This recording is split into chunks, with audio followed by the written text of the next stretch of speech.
La loi est abolie par la loi cérémonielle. La loi cérémonielle, voilà. Et par la loi morale. Non, la loi morale, c'est une loi éternelle.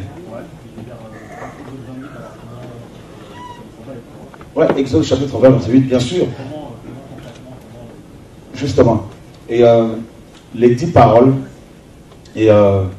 constituent... en fait, les 10 paroles régissent le monde.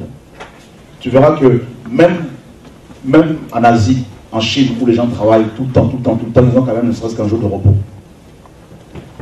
Donc on voit que le principe du Shabbat est inscrit dans toutes les cultures. Hein. C'est vraiment dans chaque conscience. L'homme a besoin de se reposer, ne serait-ce que quelques heures. Tu vois, non? Donc, comme j'expliquais hier, le premier homme à avoir observé le Shabbat, c'était Adam. C'est Adam. Et Adam ne l'a pas observé selon Moïse. Tu vois? Donc, quand le Seigneur donne les 10 paroles, quand il parle du Shabbat, bien sûr, il parlait du Shabbat, premièrement du Shabbat selon Moïse, mais selon la pensée prophétique, selon la pensée prophétique du Shabbat, c'est un Shabbat, c'est Christ le Shabbat. Le repos véritable de l'âme, on l'a en Christ. D'accord? Donc, maintenant, si le Seigneur voulait que les chrétiens observent le Shabbat selon Moïse, il aurait dit clairement. Et Paul nous dit justement, dans Galates, tu peux le prendre, Galates chapitre 4, verset 10.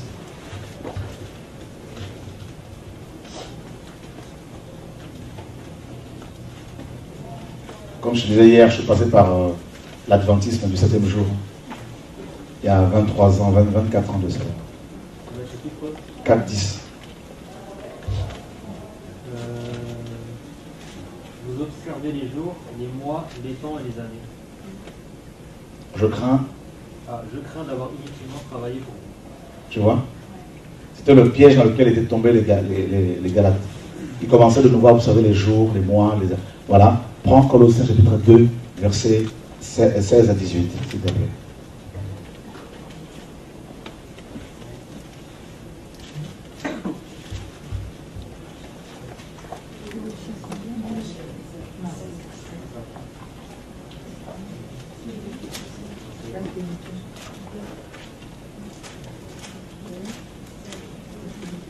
Colossiens chapitre 2, verset 16.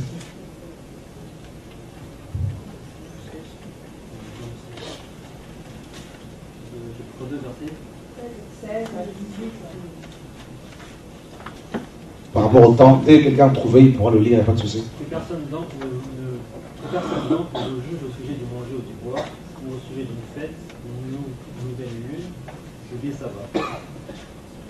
C'était l'ombre de choses à venir. Le Shabbat était une ombre. Hein. Donc la loi de Moïse, la loi cérémonielle était une ombre. Une ombre qui annonçait Christ. Donc quand Dieu donne la loi à Moïse, notamment les 10 paroles, quand il parle du Shabbat ici, il voyait plusieurs Shabbats. D'abord le Shabbat selon Moïse, bien sûr, qui était observé une fois par semaine, hein, donc toutes les semaines. Et puis le Shabbat qui est l'œuvre de la croix, tout simplement. Voilà. Et là, Paul nous dit que les sabbats, il y en avait plusieurs, étaient l'ombre des choses à venir. Que personne ne vous juge en ce qui concerne justement les Shabbats. Et dans Romains chapitre 14, on finit par là, il dit quoi? Il dit au verset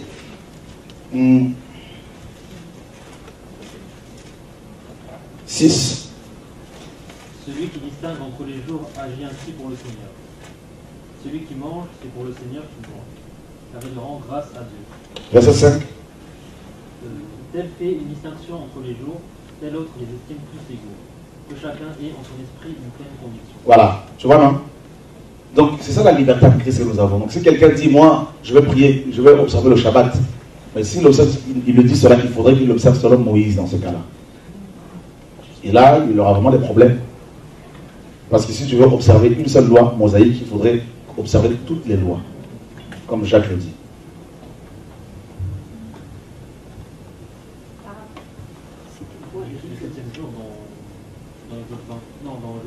Oui.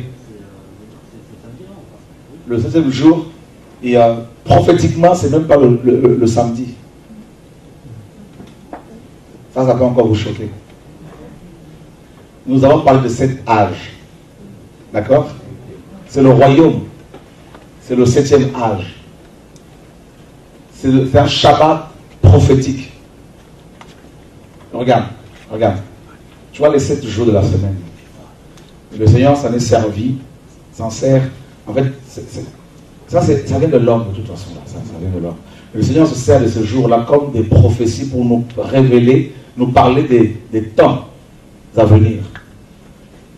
Et le Shabbat observé selon Moïse toutes les semaines annonçait justement le 7e jour, le 7e âge, le royaume. Parce que dans le royaume de 1000 ans, il n'y aura plus de mort, plus la mort, plus la maladie, fini tout ça, c'est fini. Tu vois, pendant 1000 ans sur terre, c'est l'âge, n'est-ce pas, messianique, c'est le royaume messianique, c'est la paix, c'est le bonheur, c'est ça le Shabbat. Et Hébreux 4 nous dit, empressons-nous pour entrer dans ce repos. Donc c'est l'œuvre de la croix, la grâce.